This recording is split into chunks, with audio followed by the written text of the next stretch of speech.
शिवसेनेचे प्रवक्ते संजय शिरसाट यांनी पत्रकार परिषद घेऊन संजय राऊतांना प्रत्युत्तर दिलंय. विधानसभा आणि विधान परिषदेत यंदा सभागृहात नसतील असं संजय शिरसाट म्हणाले. सुरक्षा देणे किंवा काढणे ही भूमिका सरकारची नाही असंही शिरसाटांनी स्पष्ट केलंय.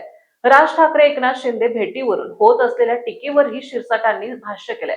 राज ठाकरेंनी कुठे जायचं हे पण राऊत ठरवणार का, असा सवाल शिरसाटांनी केलाय. तसंच राज ठाकरेंना आम्ही विकासासोबत घेणार असंही शिरसाटांनी स्पष्ट केलंय. सुरक्षा देणं किंवा काढणं हे सरकार ही भूमिका वठवत नाही. संजय राऊतला मुळामध्ये ही प्रोसेस माहित नाही. सुरक्षा कुणाला द्यायची याच्यासाठी असलेली एक कमिटी आहे. जैन म्हणून अधिकारी त्या कमिटीचे अध्यक्ष आहेत. त्या कमिटीमध्ये कुणाला कोणती सुरक्षा द्यायची याचा आढावा घेतला जातो. आता जितेंद्र आव्हाडाला सुरक्षा दिली गेलेली आहे, एक्स्ट्रा दिली गेलेली आहे.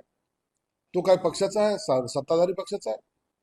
अनेक असे नेते आहेत ज्यांना सुरक्षा दिलेली आहे. उबाठाच्या काही नेत्यांना किती लोकांना सुरक्षा दिलेली आहे. आणि म्हणून विरोधी पक्ष नेत्याचं सुरक्षा काढणं, ते विरोधी पक्ष नेता पद एक तर राहिलं नाही, तो विधान परिषदेचा सदस्य नाही. मग अशा वेळेला त्यांना सुरक्षा द्यायची की नाही द्यायचं याचा निर्णय कमिटी घेते. आणि तो कमिटीने जवळपास हे सर्व पद गेल्यानंतर 4 महिन्याच्या कालावधीनंतर घेतलेला निर्णय, म्हणजे कोणत्या घाई गडबडीत हा निर्णय घेतलेला नाही. म्हणून आता संजय राऊत सारख्याला सुद्धा कोणी चापट मारत नाही, परंतु तरी त्यांना सुरक्षा देण्यात आलेली.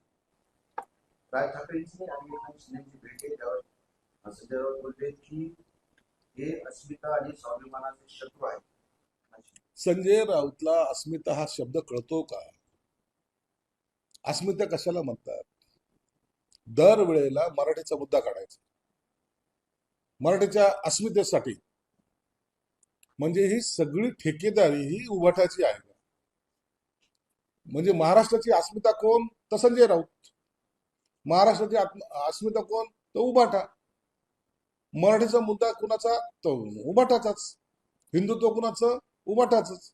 आणि ह्या अस्मितेच्या नावाखाली जे काही सोंग ढोंग करतायत ना, हे महाराष्ट्राने आता ओळखलेलं आहे. आता राजसाहेबांनी कुठं जावं कुठं जाऊ नये याच्या सुद्धा आचारसंहिता यांनी तयार करायच्यात का? महाराष्ट्राची अस्मिता जपणारे सर्व महाराष्ट्रामध्ये अनेक मान्यवर नेते आहेत. मी कोणा एका पक्षाच्या नेत्याचं नाव घेत नाही. अनेक लोक आहेत, त्यांना महाराष्ट्राच्या अस्मितेचं जतन कसं करायचं याच्याबद्दलची माहिती. म्हणून संजय राऊत सारख्या डुबलेल्या पक्षाच्या प्रवक्त्यांनी असे वक्तव्य करणं हे लोकांना आवडत सुद्धा नाही आणि लोक त्याच्याकडे लक्षही देत नाहीत. विलीकरण झाले असतील तर भुजबळ राज्यसभेत झाल्यानंतर भुजबळ राज्यसभेवर जाणार होते असं अजित पवार यांनी आम्हाला याबाबत सांगितलं होतं, असं खुलासा अमोल कोल्हे यांनी.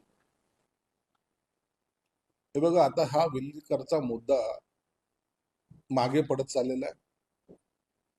आज अजितदादा हयात नाहीत, म्हणून आता कोणी काय स्टेटमेंट केलं, काय ठरलं होतं, काय बोलणं झालं होतं, या प्रत्येक वाक्याला आता प्रश्नचिन्ह मिळत चाललेलं आहे.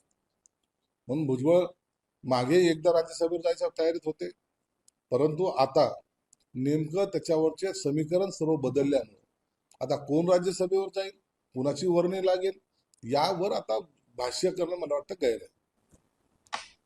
राज ठाकरे असं म्हटले की महाराष्ट्र सध्या आयसीयू मध्ये आहे आणि हा विकास नाही तर सूज आहे. महाराष्ट्र हा आयसीयूत नाही. आयसीयूची जी होता करोनाच्या काळामध्ये किंवा उबाटाच्या राज्यामध्ये ज्या आयसीयू मध्ये होता त्याच्यातून बाहेर काढायचं काम आता महायुतीने केलेलं आहे. तुम्ही पाहत असाल अनेक प्रकल्पाला चालना दिलेली आहे. मुंबई मधलेच अनेक प्रोजेक्ट हे रन झालेले आहेत. म्हणून अटल सेतू असेल, कोस्टल रोड असेल, मेट्रो असतील, या सगळ्या गोष्टी ज्या तुम्ही पाहिल्या ते झालेल्या आहेत. नवी मुंबईचं विमानतळ असेल, या सर्व गोष्टी आता रन झालेल्या आहेत, म्हणजे थांबलेल्या नाहीत.